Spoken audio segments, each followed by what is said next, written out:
Good morning. Good morning, everybody. It seems like it's really spring now here in the New York area. And so it has a different feeling. The spring, the spring, early morning, uh, beginning of the week. So we're pleased to have Rosa with us and really looking forward to hearing her this morning. And you've given a few other reflections for us, Rosa, right? I've been here before, yes. I can't remember what the topic was last time, but I was definitely here at least one. So, yeah. Yeah. And Rosa is one of the on that edge of focusing and thinking at the edge and social political issues. And um, we really need that edge so badly now. And we're very appreciative of your being here, Rosa. So Rosa is a part of our community empowerment and will be part of a workshop that we're really looking forward to called Focusing and Activism. And it's one of our big talks. It will be on the 16th of April. So keep that in mind. And Rosa will be helping with that. So welcome. And here we go. Yeah, about me. I'm often shy about that kind of stuff. But my background is in organization development and social work and multicultural education. I work as a group facilitator and coach, and I'm currently completing a dissertation. Well, I've completed it. It's at the copy editors in human and organizational systems. So that's a little bit about me. I've been focusing for some time now. I did my focusing, I think it was actually a 3-year training, kind of extended with Robert Lee. I don't really teach focusing a lot. I'm more of a certified focusing professional and integrated in what I do. But when I do other stuff, I really recommend that my students learn focusing. So, okay, so that's enough about me. So the theme today is no blame, no shame. How might we have constructive conversations on the climate crisis? And I start out by saying that I had a realization fairly recently that even though the climate crisis is an issue that I really care about, it's not something that I often talk with people about. So as I mentioned earlier, in my professional life, I'm a consultant and a coach and a group facilitator. So when I'm facilitating a group of people, I can usually help them have a good conversation about challenging topics. That's what I'm trained to do. But I'm talking about something a little different here. When I'm in a social setting with family, friends, community members, when I'm not in a formal role, not leading something, but just a person with my own opinions and perspectives, I realized I get very shy about initiating a conversation on this topic. Yeah, so I'm curious if anyone else here has had that experience, not necessarily about climate change, but about anything. There are some things that are much easier to do when we're in a professional role, and yet it's different when we're a participant in a situation. So I'm seeing a couple of nods. And of course, it is different. When I'm a facilitator, my role is helping everyone else be heard. And usually I'm not supposed to be sharing my own perspectives on a topic. And it's actually quite a good role for a shy and introverted person like me to kind of hide behind, right? Like, oh, I just want to hear other people here.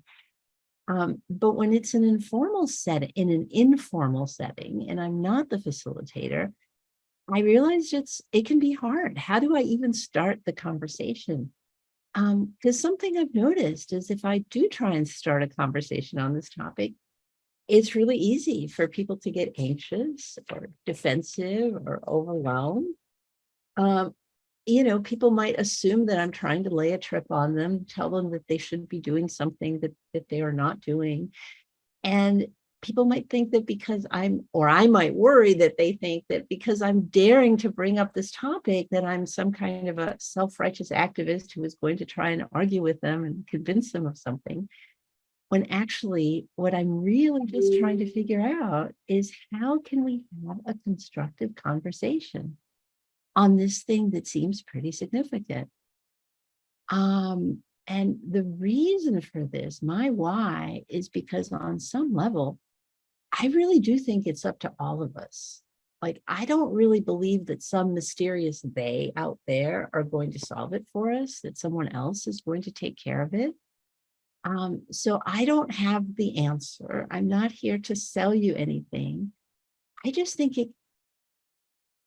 it's hard to figure out what we might do if it so often feels like we can't even talk about it, right? And so to me, it seems like that would be the first step.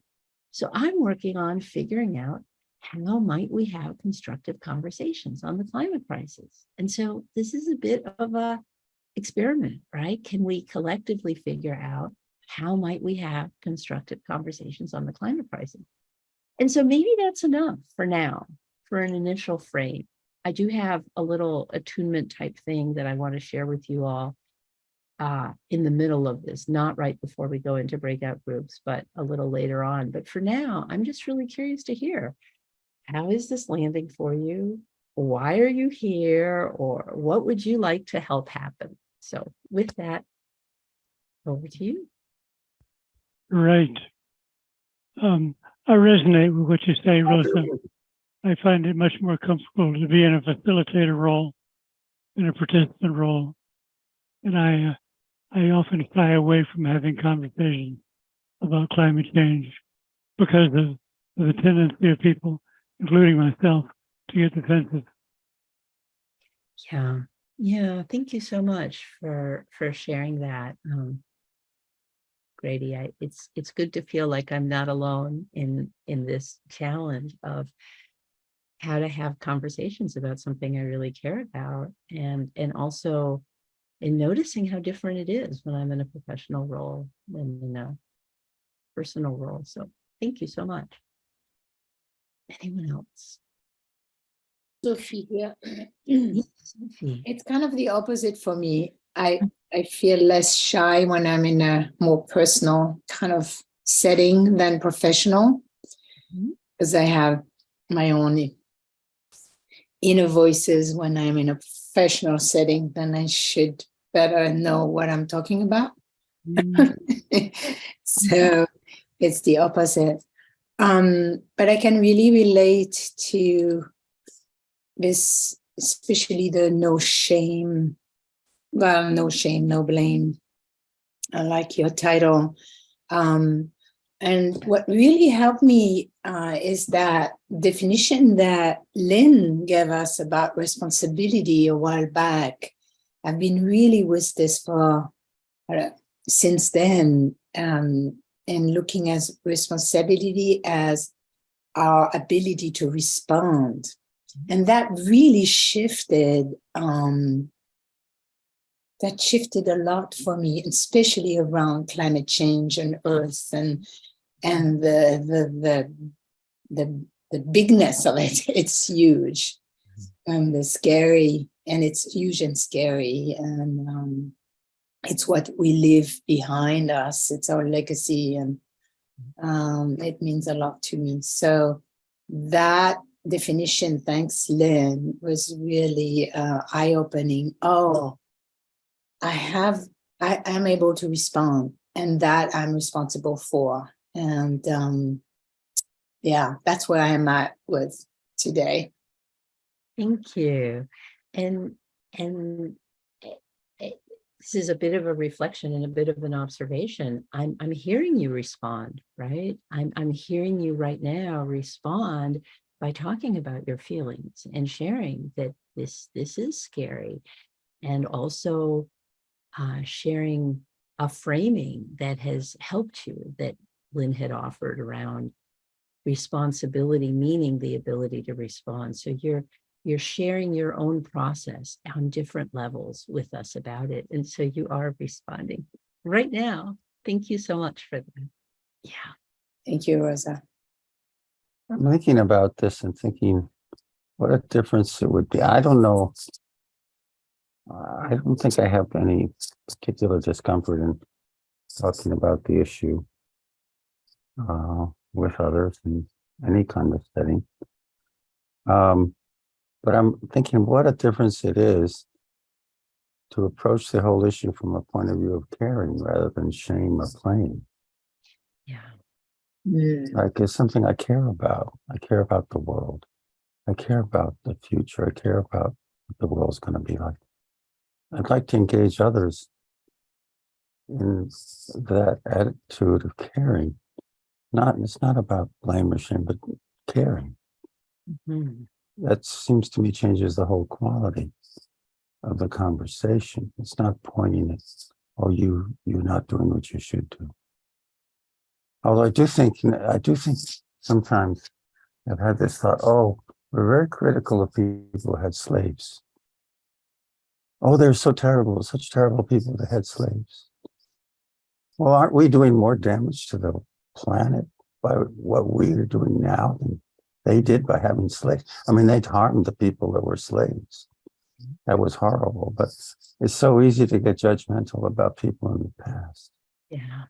and not to take responsibility and say, well, what will people look at us 100 years from now and say, oh, well, how did you let the planet get into this mess? And I'm puzzled sometimes by this sort of apparent paralysis. Maybe I could include myself in sort of, well, what concretely can we do? Yeah. Thank So you. that's all I have to say. Thank you so much for all of that, Charles. So you started by saying that you're not aware of any particular difficulty in talking about this subject with others. And inside I was going, yay, we can learn from you. Oh, that's cool.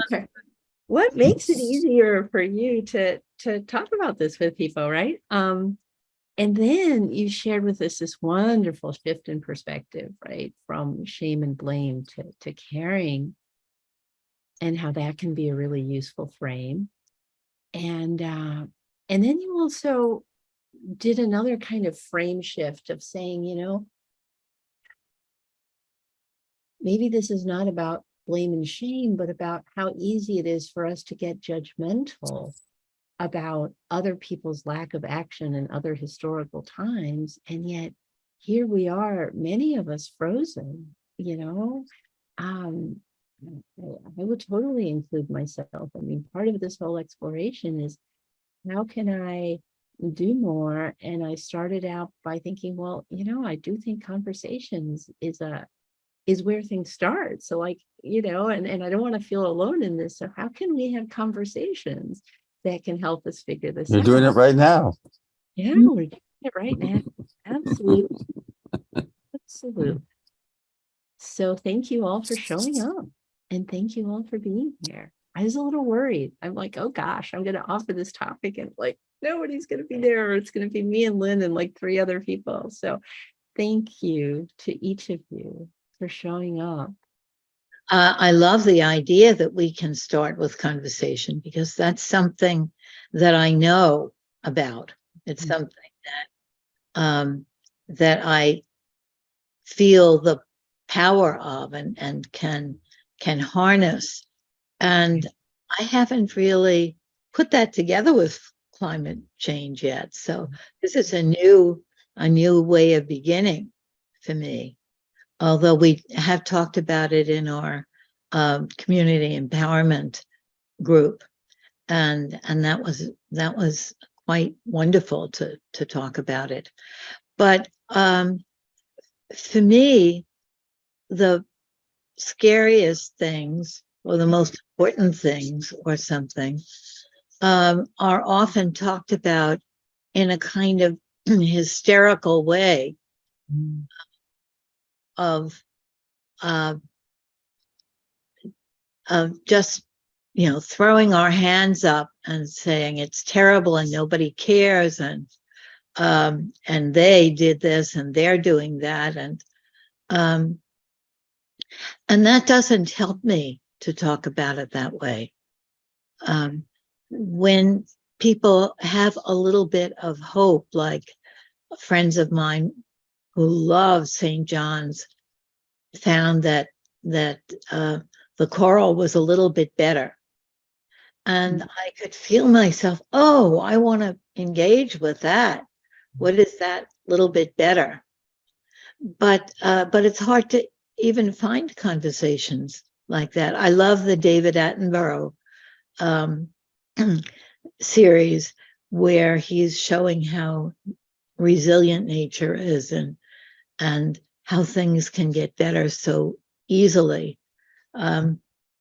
But I don't find a lot of conversations about that for some reason.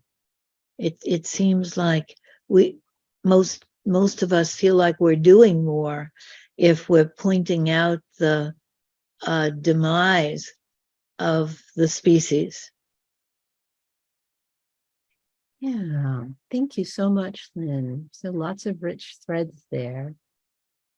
Now our souls long for little bits of hope that we can nourish and sustain ourselves with, and how wonderful it is when we learn things that give us a little bit of hope, and then how hard those conversations can be to find, right? And the thing you said at the end, that sometimes we feel like we're doing more when we're kind of calling attention to the danger, ringing the danger bells.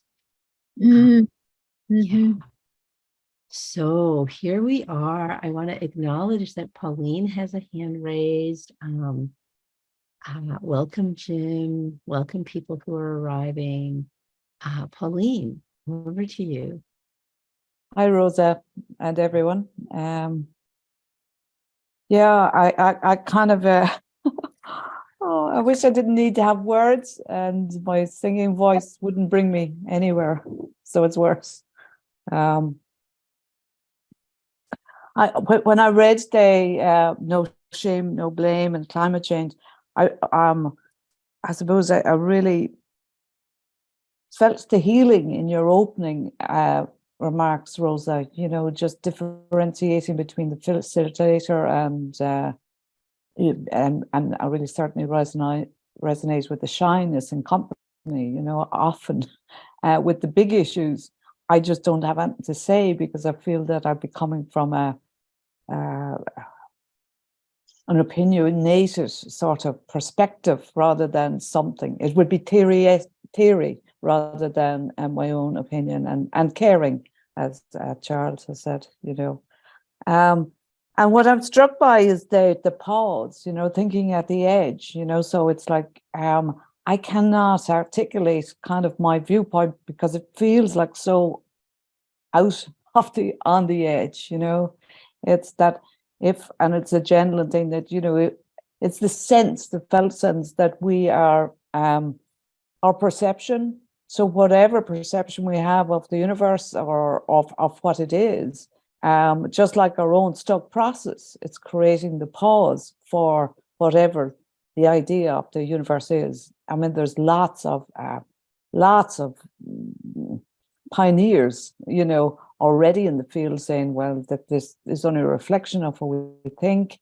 And in order to heal, we have to create a pause in ourselves, in our own personal process and all of that. So that's as near as I've got to saying what I kind of long to kind of promote in public, it's like deliberate and conscious reality creating. And this is the only place that it's like this sort of kindness and empathy is the only place that I'd feel safe enough to launch into that into those words. So thank you for the opportunity. And it's just, I kind of feel love to everyone else, because I've seen faces. I haven't seen Grady McConaughey, it's a fantastic name. But even now, that after all these Mondays, names are becoming familiar, Dorothy and Jim, and you know, so I feel really I belong here. So thanks, Rosa. Thank you so much, Pauline. May I reflect back a little bit of that? Oh yeah, I'd love to. Yes, please, thank you. So something about the big pause, right? Lynn was talking last week about the big carrying forward. And I wonder if there's also a big pause. And you mentioned, or I heard something about, you know, kindness, the climate of kindness and empathy, allowing you to find words for something that you've not found words for yet. Yeah. And I just want to add that it's, you know, one of the things that's wonderful about focusing is that somebody can have their hand raised and we can say, great, it's your turn. And they can say, you know what, I need a moment. I need a moment to just shake and be silent. And we don't have to use words always to fill our turn, right? We can find the right balance between silence and words. And that's just a really, really, really precious thing. So empathy and kindness, and you also mentioned caring. You brought up the thread that Charles had offered earlier about caring. And I'm wondering if this would be a good place. Oh, I'm seeing a hand. Liz, yes. Thank you. I wanted to say a little something about shame and climate change. Yep. So I have trouble joining a group like this. Sometimes I do, and I keep the video off. I have shame of not feeling the same way about things that people in the group feel. I feel there's a very powerful group norm. So in this case, I may not feel the assumed, there are assumptions. So I may not have the same assumption. Okay, so for example, there's an assumption that the planet needs, quote, healing, unquote, and we all agree. So I may feel that at times I may feel, you know, there are pictures and videos you can find on the internet of how New York City, where I am, is going to look after all the people perish and all the greenery grows and the cockroaches and the rats and whatever, you know, it just goes wild, right? So that's just an association I have. But the point is that sometimes it seems like save the planet is just another form of privilege and kind of self-indulgence, and everything dies and every planet goes away eventually, and solar systems go away eventually. And maybe it's just another attachment, quote unquote, and a kind of human speciesism, privilege, to think that we should be here forever. And so I have thoughts like that. And thousands of species have already become extinct. And we're probably going to be one of them, whether it's in 100 years or 50 years or, you know, hundreds of thousands of years. So that's part of my shame, is to think thoughts like that. On the other hand, I feel superior at times. I feel that my view is the larger view. I feel that people who want to save a species are people who think too small. So there's something there for me about not fitting in and not feeling that my view is a valid view also. Mm. Thank you, Liz, for speaking your view, even as you are concerned that it may not fit in. I appreciate that very much. May I reflect back a little bit of what I heard? I'd love that. Thank you. Yeah. So if I had to sum it up in a pithy statement, I would say nothing lasts forever. Yeah. And we as humans aren't going to last forever as a species. Our sun is supposed to be dying in 93 million years, I believe it is, etc. Right? And so maybe like there's a question in there about like how can we do whatever we do with less attachment to outcome, maybe, right? As you mentioned, attachment. Yeah, and you were mentioning feelings. Sometimes you might feel some shame around not fitting in because of having different views, and then other times you might feel a little superior because you think your views are right, as each of us has a tendency to do, right? Is that close? Yes, Okay. thank you. Yeah, thank you. Yeah. So thank you for expanding the conversation, because I think that even amongst people who have somewhat roughly similar views, we are silent often because we don't know, and all kinds of reasons. And then the question is, not everybody thinks the same way. So how do we open up a conversation when people may have different views? So that's a really important part of this whole thing. Thank you so much for bringing that up. Yeah. So this might be a good time for the attunement that I wanted to share. As I said, we're not about to go into breakout groups right away, but I feel like each of you has really helped to warm up the space here. And so I wanted to share this.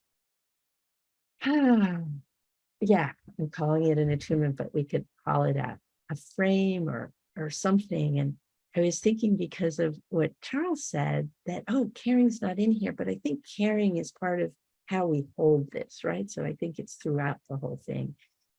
And it was this image that actually came to me in conversation with Annette. Hi, Annette. Because she is someone I know who also cares a lot about climate change and is trying to figure out how can we talk about this more in a productive way. And so it was a very productive space for me to be thinking about this. It's a while now. And because at first I just knew I had to do it, and I didn't really know what it was I was going to do. I just knew that this is the conversation I wanted to open, right, and invite people into. And so then in conversation with Annette, I thought, you know what? Okay, so I'm going to read the attunement now. People have feelings about this issue. What feelings do you have about this? And how might we create a space where we can hold those feelings? People have different information about this, different assumptions, as Liz just said. What information or assumptions or perspectives are you sitting with? How can we create a space where people can share information or assumptions or perspectives? That's the second basket, right? Third basket. There's 4 in all. Basket number 3. People have small or big actions they are already taking. Maybe we feel hopeful about the effects that those actions may have. Maybe we don't feel particularly hopeful, but do them anyway. Maybe that feeling of hopefulness or not varies from day to day. Still, what small steps are each of us doing right now? However small and however much we ourselves might judge them as ineffective in response to the climate crisis. And how might we create a space together where we can all learn about what different ones of us may already be doing? Fourth basket. People have dreams and visions and imaginings about what might be done to bring about health change. So this question was about what might you do in response to the climate crisis if you had enough support and if you knew that you would not fail? And so what kind of space can we create together where each of us might feel safe enough to share our own imaginings, our own dreams and visions about what we might do if we felt safe enough and supported enough that we knew that we would not fail?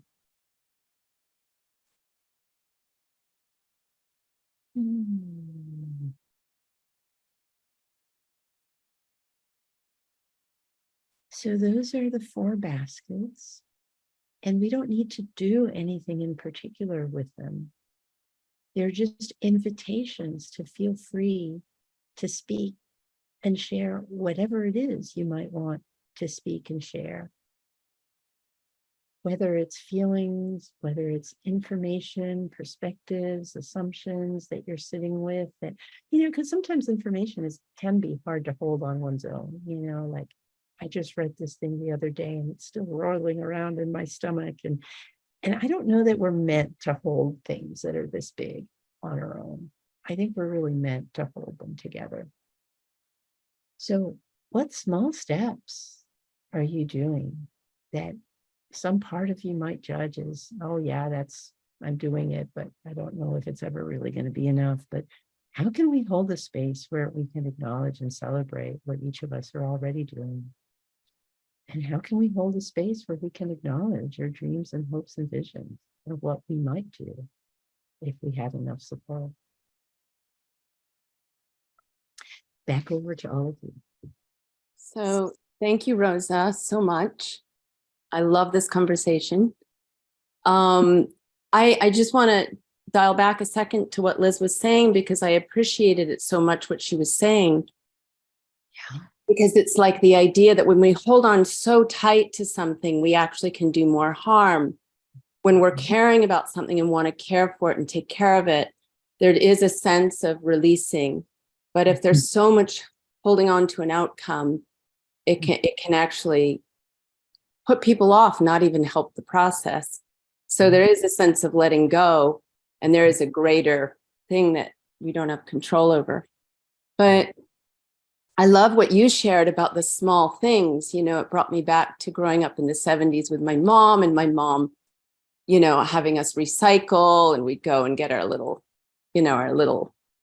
nickels and all those things. And we had compost, all those things. And I think for me, being an example for my kids, and just being an example, but also being open to, I've been open to their feedback, open to feedback from others about how, but the greater question is how to care and give to something without trying to control, without the control, how to be of service without putting other people off, So these are just my thoughts that are coming out now. Thank you so much. Thank you. Steph, I'm realizing that I want to add information. I want to add questions to the information basket, right? Because questions can be so powerful, right? How can we care without attempting to control? And how can we focus on releasing and letting go of outcome, even as we might still remain inspired to do particular things? Yeah. Thank you so much. Thank you. Yeah, I love what you just said, Steph. That was really important to hear. I just want to share a feeling I had recently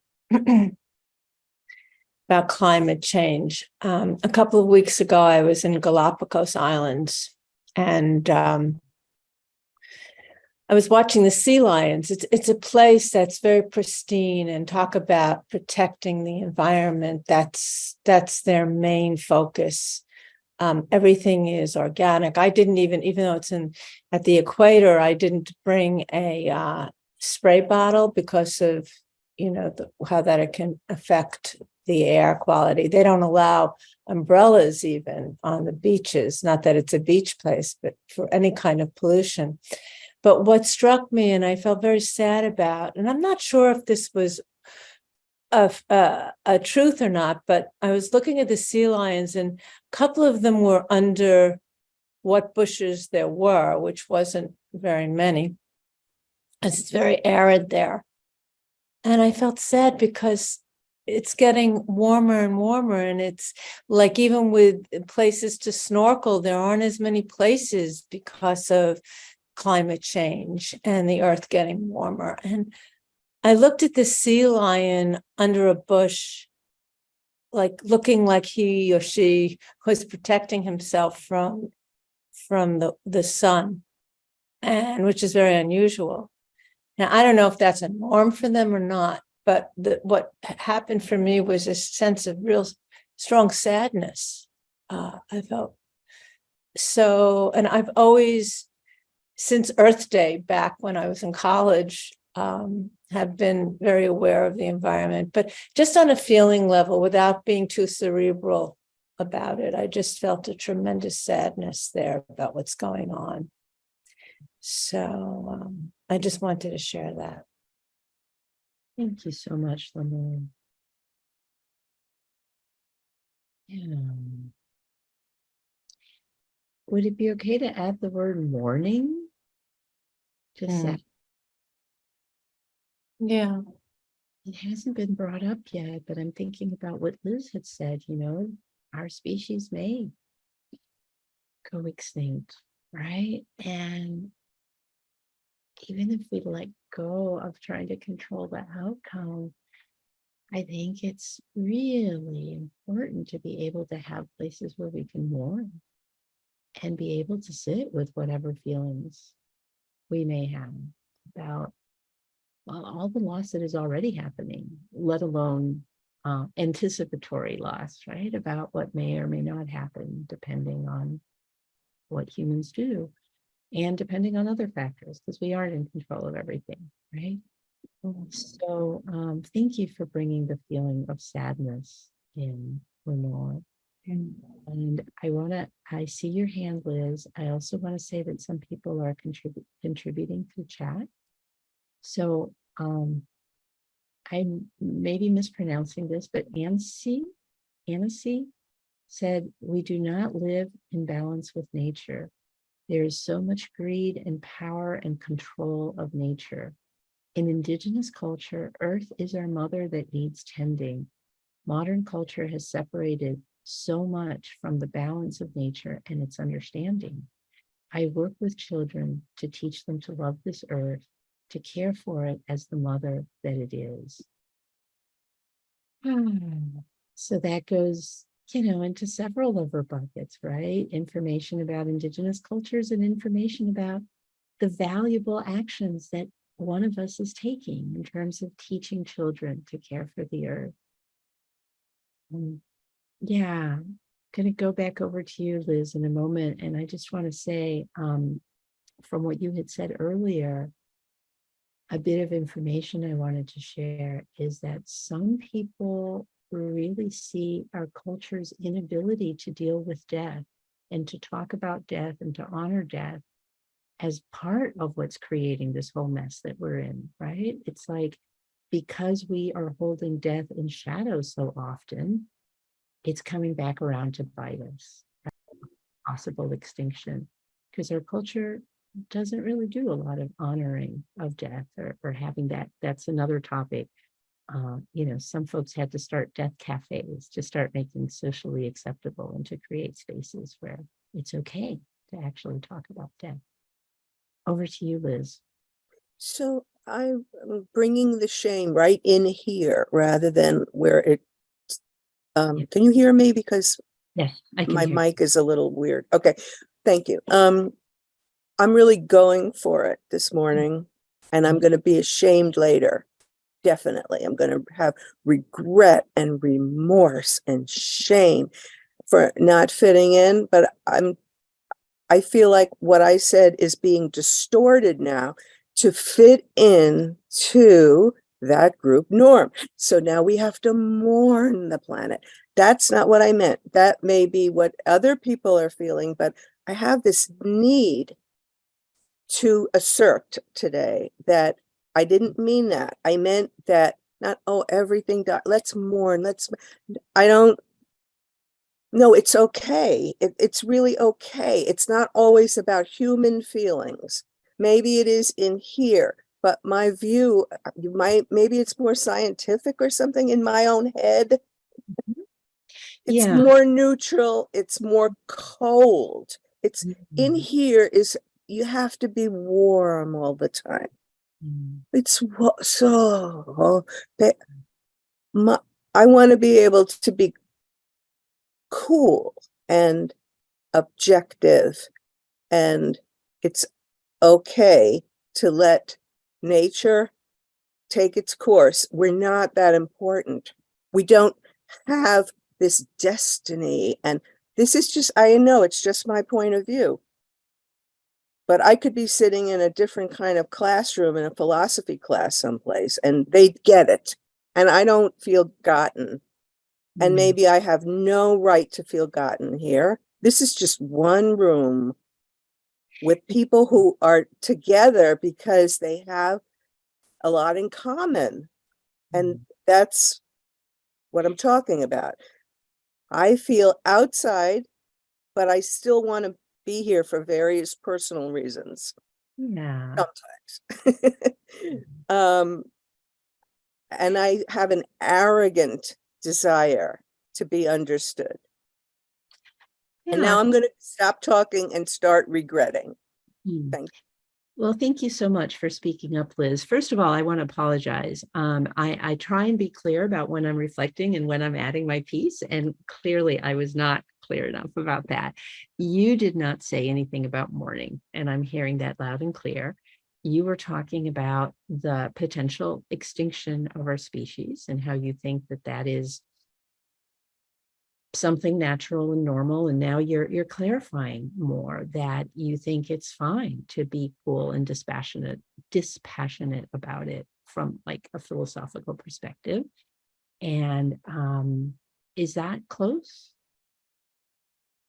Yes, and overriding it in terms of a felt sense is the shame of being different, that I'm just being indulged because you're a focuser and that's what you do, not because of any kinship or, not, because it's part of the sort of agenda to take it all in, that it's a technique. And I get it. It can feel like when people are just listening and reflecting back, like they're just doing a technique, they're just doing this thing that they were taught to do or that they learned to do, and they don't really get it. They're just mimicking or parroting or like that. Yeah.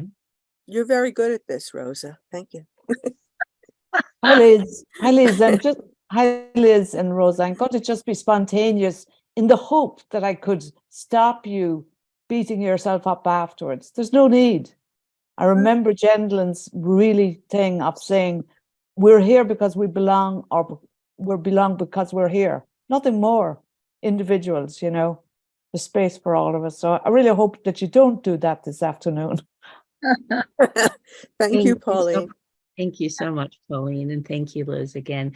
In the force group that I'm part of, that Lynn leads, and I see your hand, Annecy, and you're going to have to teach me how to pronounce her name because I'm still not sure that I have it right.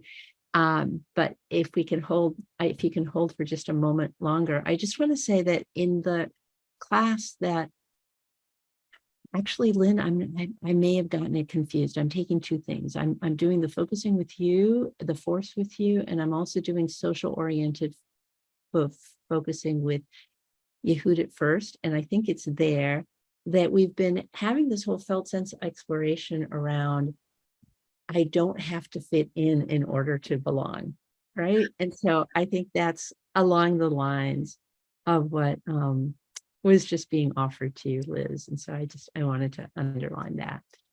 So yes, the person with their hand raised just slipped off my screen and I can't. Nancy, if you would please teach me to say your name. Yeah, it's a Nessie. Anessa. Nessie. Yeah.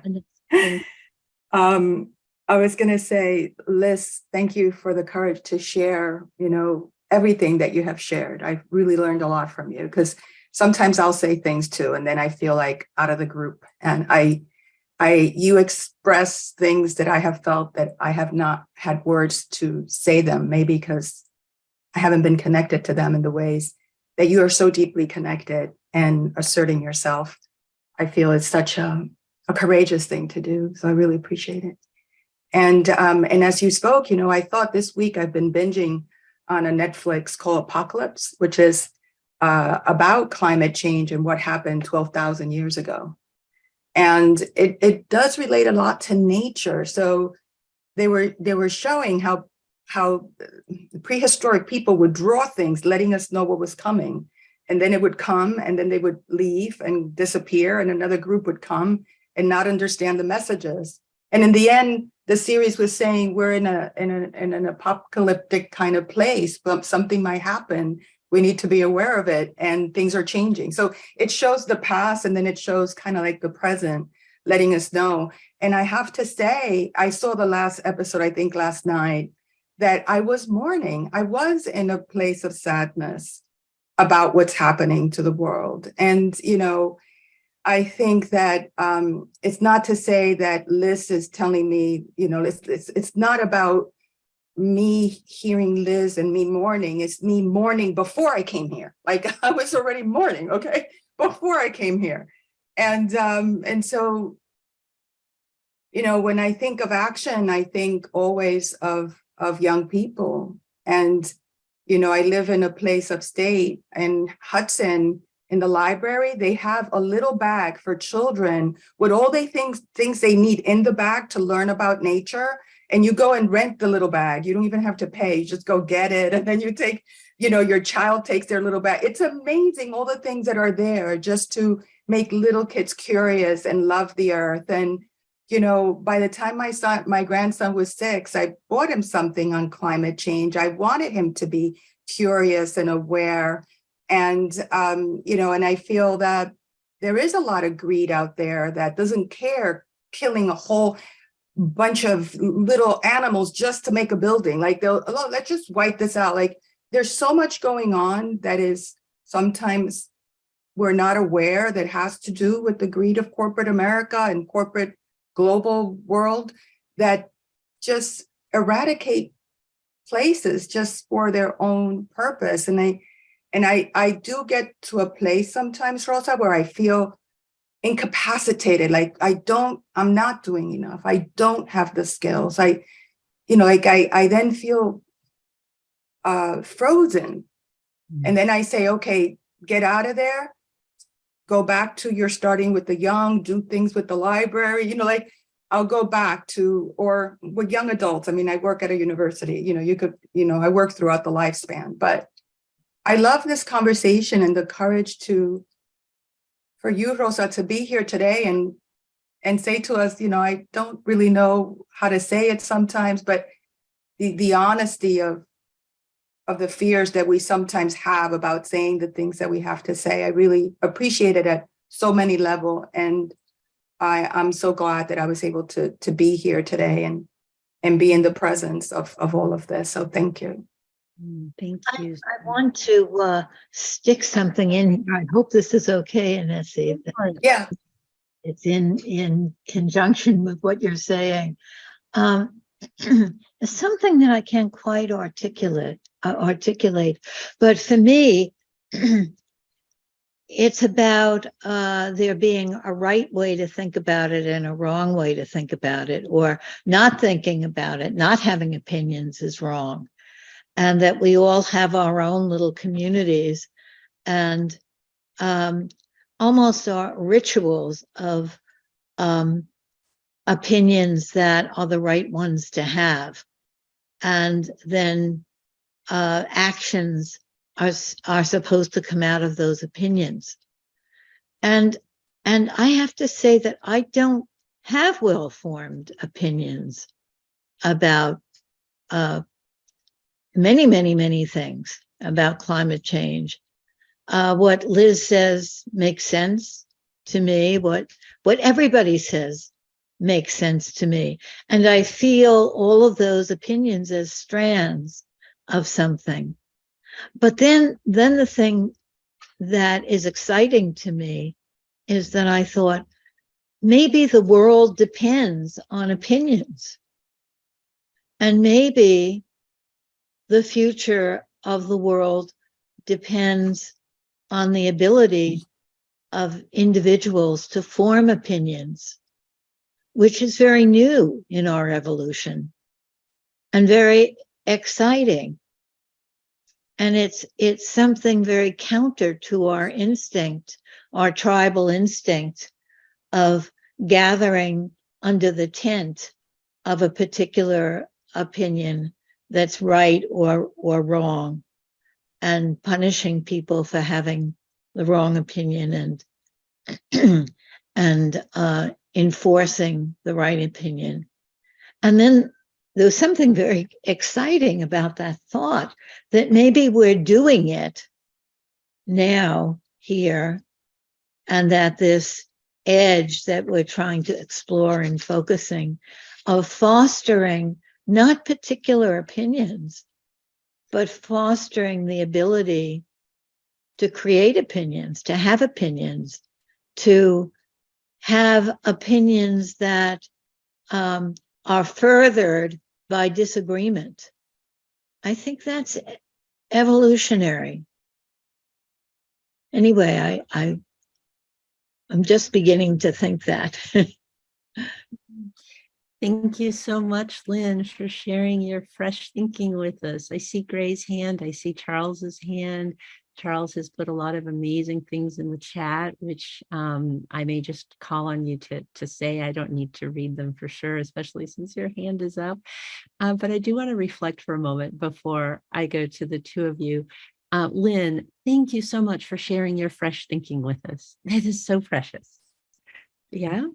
And so something about maybe, even though we don't always have them, and it's okay to have them, it's okay to not have them, it's okay to mourn, it's okay to not mourn. Charles is saying caring is not something that should be imposed, and no one should be shamed for not caring, right? So it's okay to care, it's okay to not care about something because we haven't come into contact with it, or because for whatever reason, right? So it is okay. And maybe the world depends on our ability to form opinions, not just opinions with an in-group that we think, oh, this is my opinion and this is right, but our ability to interact with one another in a way that, wow, we might learn something. So yeah, I'm just super excited and wanted to make sure that you had some reflection. I also want to say that it is totally fine for other people to reflect. So Charles, maybe you were about to reflect what Lynn had shared, and I apologize for jumping in there. Gray, maybe you were going to reflect what Lynn had said.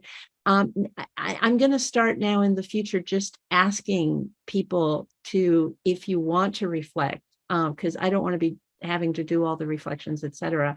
I love reflecting, but I also love sharing it. So anyway, I don't know who came first, you or Gray. Can somebody help me out? Gray? It sounds Gray. like, yes. Okay, go for it. Well, I haven't said anything yet, so I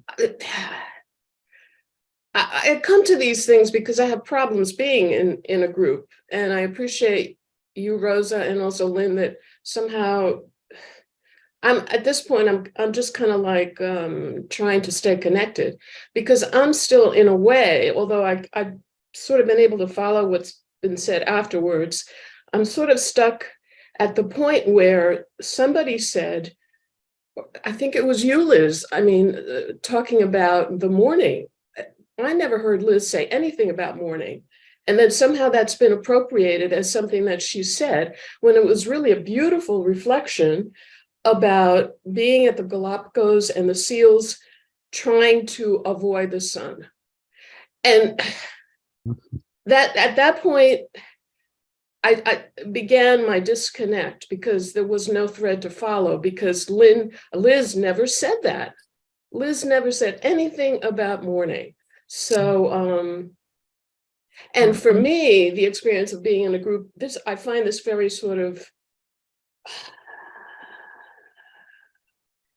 dispersing of my attention.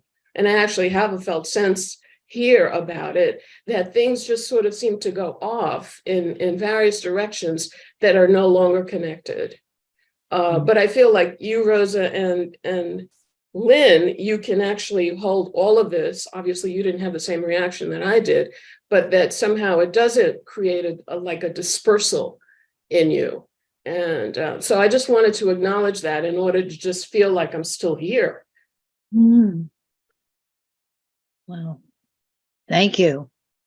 This is a bit of a process thing, but I don't know, Annette, if you might be willing to step into this role. When we do this in person, we're usually writing down what each person is saying so that we are more able easily to track it and so that it feels less dispersed. I'm wondering if some people might just be willing to put in the chat your reflections of what you're hearing others say. And the way that we distinguish reflections from your own statements is that the reflections are in quotes, right? You're just doing your best to quote what another person is saying. And it can really help to ground things, especially when we are opening up lots of different threads and it can feel very much like it's all over the place. So just offering that as a possibility. I kind of wanted to Carrie, pick up on what Lynn was saying. We read Gadamer in a group where I was with Lynn, and Gadamer, as I recall, said that the survival of the world, whether we care about it or not, but depends on dialogue, the ability to dialogue. And dialogue means we don't have an outcome already established before we have our conversation. That we take in what the other person is saying and we let that add to our thinking and our experience so that something comes that is more inclusive. So it's really nice to have somebody who will say, no, I don't agree with all of this. And I want to share it, and then we can all have something to chew on and think about, and say, oh, well, that adds something, doesn't it? That's not a way of thinking that I had been holding, but I am now. And so there's an emergence from the dialogue of something that's not either that opinion or the other opinion, but something that kind of incorporates the different opinions in a way that's embracing and accepting and not, certainly not shaming. So, Rosa, I'd like to say something here. One, this is like a difficult subject, as you said. I just really appreciate the way you introduced it. And just the whole idea of shame and blame. And I really appreciate it. It helps me see I have so many points of view. It's just part of my personality that I don't have like one strong point of view.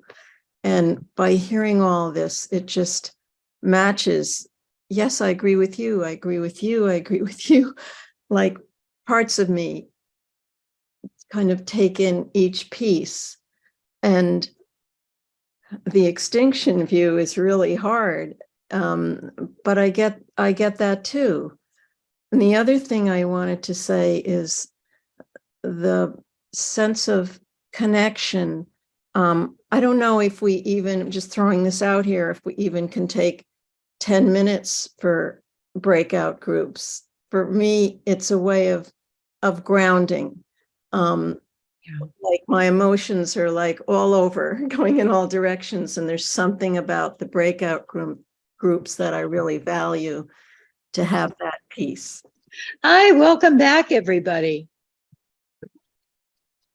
Do you think that we been talking about climate change, or have we been talking about climate change? I would say more the latter More myself, the latter. which is great. I mean, that's kind of how Rosa set it out in the beginning. Yeah. Yes, Rosa, that was your feeling Yeah. about It that. was about what makes it hard or easy to talk about, and Mhm. um, Brady, were you about to say something? No, I was yawning. Oh, you're responding. Okay. Okay. uh, thank you for the yawn, Jean used to say. My pleasure. Yeah. Is there anything that wants to be shared from the breakout groups? Right. Mhm. Oh, I would like to thank Olivia, who's just wonderful. I had a very nice conversation with her. So that was good. Sometimes I've taken to actually staying for the breakout rooms, but I never used to. But I've been taking a chance lately. And it serendipitously worked out beautifully today. Wonderful. Yay. Yeah, thank you, Gray.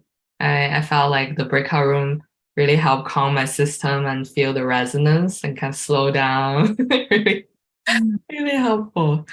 One thing I want to share is I really appreciate what Ling shared earlier about that ability to form opinion, and that is an important part. Before you said it, Ling, I felt like there was something there. I felt kind of disconnect with the group, but I couldn't name what was there. I felt like there are several little things.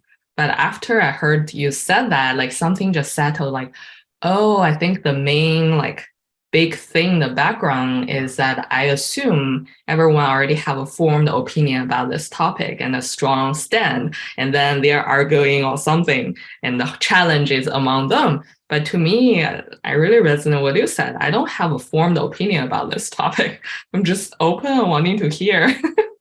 And then I almost felt like that I kind of am outsider in that sense, that I don't even know how to get involved in the conversation if I don't have a strong stand for any direction. And then Dorothy also reflects similar thing, that I feel more connected with the group after hearing you too. Yeah, and that bring me a shift in hearing that, like, you put it into words that I didn't even have words for. I think that's also the beauty in community. Sometimes I don't even know how to say it or what that was until I heard from other people. Yes. Thank you, Olivia. I really appreciate, you wanted to say something, Rosa? No, I was just thinking, I'd Olivia. like to reflect what Olivia is saying, how it helped you to go from feeling like, oh, I must have an opinion here, everybody has an opinion, to no, we're forming opinions, and I can be part of that. That's how I heard it, you know. Thank you. And it's helpful to have somebody else put it into words when you don't have the words yet. Yes, thank you. I just want to acknowledge Ro because she was in our group and we couldn't hear her. She was on mute on her phone and now she's on the computer. So Ro, I just wanted to say, so sorry we weren't able to hear you. That's okay. Thank you so much. I was in another group. This is my first time with all of you folks. I'm from Milwaukee, Wisconsin, and I wasn't sure which time zone you were in order to join you before, but we had a very interesting conversation, lovely conversation. So It's great. It's great to be here. Good. Welcome. Thank you. Thank you. Sophie, you were starting to say something? Yeah, there's so many times I wanted to say something. I've lost all of it. Anyhow, they were, let's see. First of all, I really appreciate that we can be, I feel like a community where we can hear different opinions of voices, and that some of you are courageous to name when you feel, Liz and Gray and more I've named before when you feel like you don't belong. And I know that place was being French and not being, there are many times where I don't feel like I belong. So I really appreciate that there is a space like this, that I hear your opinion, because actually I do feel this way too. And one of the things that was coming clear to me, two things maybe I'll say, is that it didn't feel like a this or that, but it feels like a this and that. And the wisdom and the richness of the collective, and really being able to open my heart to hold the bigness of all that comes with this. And Ro was saying it the other way. What were you saying, Ro? You were saying Oh, I don't remember what. okay, it's okay. Anyhow, We talked about the poem by Thich Nhat Hanh. He says, "I am the 12-year-old girl who has just been raped, and I am also the pirate." So you're on both sides of the equation. You're not only in the moment you might identify as being in one place, but the truth is that you're far vaster than that. So don't get too caught up in your identity. For it, feel it, experience it, right? Yes, and to have tools to be able to be with the bigness, that is important. Yeah. The other thing I was thinking of, and I know somebody also mentioned this at some point, is the pause, the magic of the pause. And I feel like with such a big topic, or that brings big feelings, that is a lot of unknown and all of this, that the pause could magically help us. So I wanted to say that too. Yes. I think we have to stop now for our poem. And I want to thank you so much, Rosa, and thank you, all of you, that we were sort of venturing out. I see us, finding our way together. And Rosa, you led us in a beautiful way. So Thank you, Lynn. I just want to acknowledge that Suling had raised her hand. And yeah, because I didn't see the hands up, virtual hands up. Yeah. It's in reactions, just in case you didn't know, Susan. It's the little hands up is in reaction. I see. Yeah. Lynn, would it be okay to have one more comment from Sulin before we have the poem, just because I don't think she has spoken the whole time? Yes, love to hear from you. Thank you, Rosa and Lynn. I just want to share the imagery that I have, or the feelings of me throughout the sessions, like starting with messy dance steps, and then slowly dance and tried my best to try to keep up with the beat of the dance of the whole group. And then I realized my difficulty in the dance is I try to make myself the same kind of dance with everyone. And that's the problems of me not being able to, keep up with the group. Yeah. So it's a relief to have that, and thanks to my group member, the group members also having a channel to download, to, sort out what I have in me. Thank you, Rosa, and thank you for all your time. Thank you for sharing that. Thank you, Lynn. Yes. How can we find our messy dance steps and keep up with the beat of the whole group and at the same time have some spaces. The importance of the breakout groups. Thank you so much for the breakout groups, because it's so important to have an opportunity to really ground ourselves in a smaller context. So Dorothy, I think you're going to be reading a poem. Yes, yes. And I also wanted to make sure, like Jim, you were okay and not getting a chance to express. Are you okay with that? I expressed it in my breakout group. Wonderful. Okay, great. Okay. The poet today is I'm still feeling the effects of the group. It's just something about it, something about the inclusiveness of the group really that I could share in today just felt powerful to me.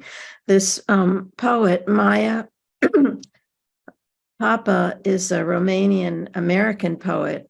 And what she says is that she's working on writing poems about the environment. And she states, I found myself fascinated by Noah's wife, a woman unnamed in the Bible, and her role during the flood.